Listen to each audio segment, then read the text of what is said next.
Good afternoon, you ruddy lovely people, and welcome along to your Tottenham versus Fulham match preview on the channel. How are you all feeling heading into this one? After the Arsenal game, I really was down in the dumps, but after that PSG performance, I'm a little bit more hopeful. I'm a little bit more optimistic about the club. I think we played very, very well at the Parc des Princes. We went up against the best side in the world, and we went toe-to-toe with them. We were brave, we pressed very high up the pitch, we played out from the back, and defensively we were shambolic. But going forward, we were playing through the lines, we were creating some good chances, which we haven't done in weeks. The Arsenal game, we had a horrific XG. The Chelsea game, an even worse XG. Last night, we had a higher XG than PSG. And yeah, of course, we want the results. But for me and many others to believe in this project under Frank, we need to see that the end result is going to be good, that we're going to be trying to play good football. And last night we did. Last night we played some very, very good football. We lost.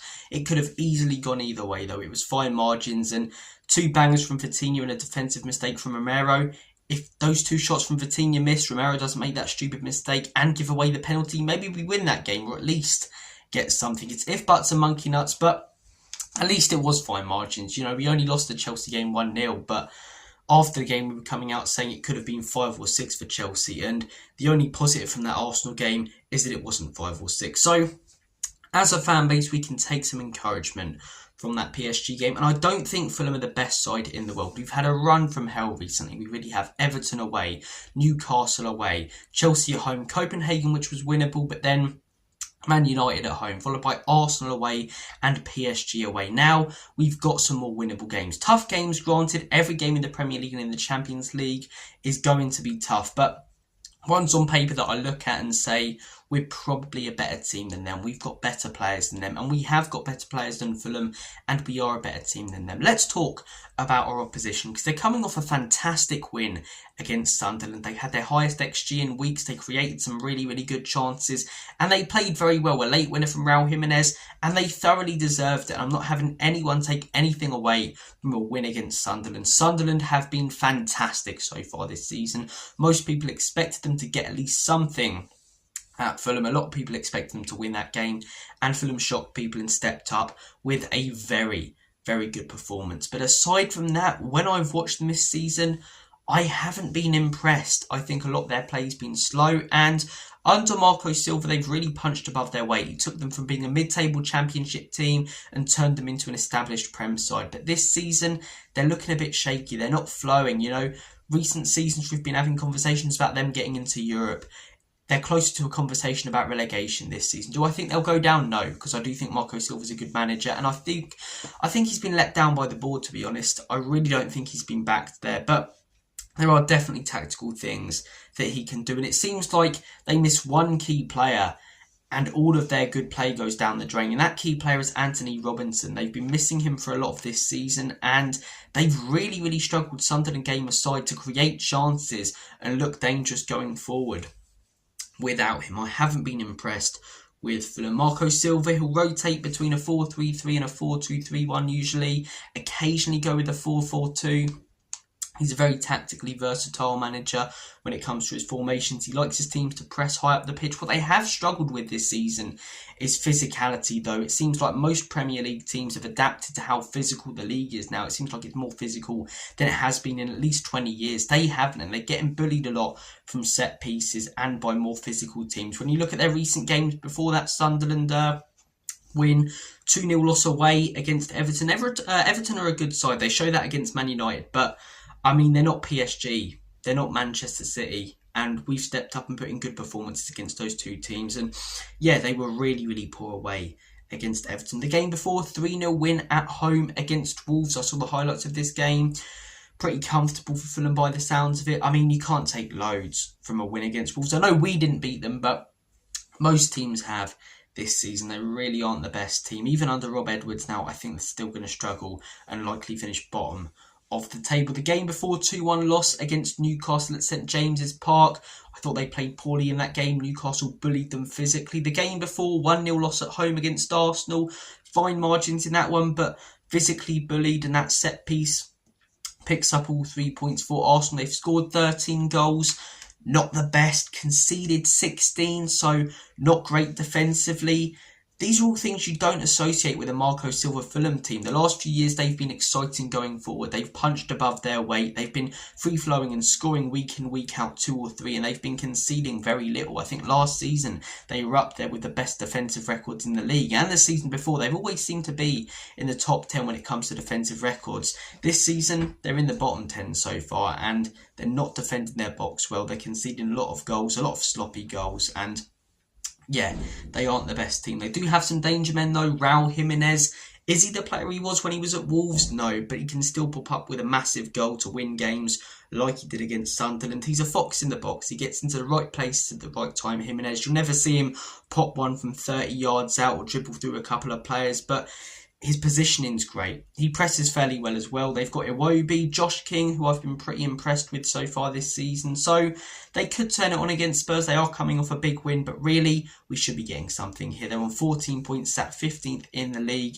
and they are 4 points off us. We're currently on 18 points, 9th in the league. We're coming off that 5-3 loss against PSG, and in the league, though, we're coming off that 4-1 loss against Arsenal. So we do need to turn things around, and I think this is a perfect opportunity to do. The game before that for Spurs, 2-2 draw at home against United. Both teams played poorly in that game. Both poor teams up against each other. It was an absolute mid-off. The game before, 1-0 loss against Chelsea. Like I said at the beginning of the video, could have been 5 or 6. Game before, 3-0 loss away. Or 3-0 loss away against Everton. That would have been horrific. But we beat Everton 3-0. That was a good performance. And the game before, 2-1 loss against Villa. So our last 5 isn't looking particularly good, in all honesty. 3 losses in there. 1 win and 1 draw. We need to turn it around to, this Saturday, and if we don't, I feel like a lot of pressure is going to be on Frank. Right now, that PSG performance is fresh in people's heads, so we will go into that game with a little bit of confidence, and the crowd will be behind the team. But if we start poorly, if we concede early, that North London derby is still going to be fresh in the heads of fans. The recent losses, the 1 win in 5, the performances we did put in before that PSG game are going to be fresh in the heads of fans, and I think that stadium could turn very quickly. And if that stadium turns, it's going to be very, very difficult for Frank in general, not just in this game, to get them back on board with what he's trying to build at this football club. In this game, how will we set up? It will be interesting to see the formation, because he's changed things around a lot this week. You know, it has just been 4-2-3-1 and 4-3-3 this season, up until this week where he played a 5-2-3 against Arsenal, and then against PSG a 4-4-2. I'd like to see the 4-4-2, but I'd like to see a little bit more of an attacking 4-4-2, not necessarily 4 midfielders, 2 sort of more wide players in the middle. So I would go with the 4-4-2 in this game. I would start with Vicario in goal. Romero played very, very poorly against PSG, you know, so I wouldn't be against dropping him, but I do think he will start. So Van der Ven, Romero as our centre-back partnership. You're up against Fulham at home. Go for it. Porro and Udogie as our fullbacks, and allow them to push up. Because I understand not wanting to play both against like a PSG and Arsenal. Obviously, I wanted us to go for it more in that Arsenal game, but I understand the decision not to play both, because it will leave you hugely exposed on the counter-attack away from home against a quality team. We're at home against Fulham. They don't have much pace in forward areas. They don't have much skill in forward areas. So commit players forward. Really try and pen them in. So I would play Porro and Udogie. I would have 2 in the middle, and I would go for João Paulinho, and I would put Archie Gray next to him. I think Archie Gray was the pick of the bunch against PSG in the middle of the park. I think Bergvall had a couple of nice bits of play, but did give it away quite a lot, and a lot of his end product wasn't what we wanted to see from him. I thought Sarr pressed very, very well in that game, but then loses the ball for that 3rd goal and not physical enough. I thought Bentancur was pretty non-existent. I thought Gray was very, very good.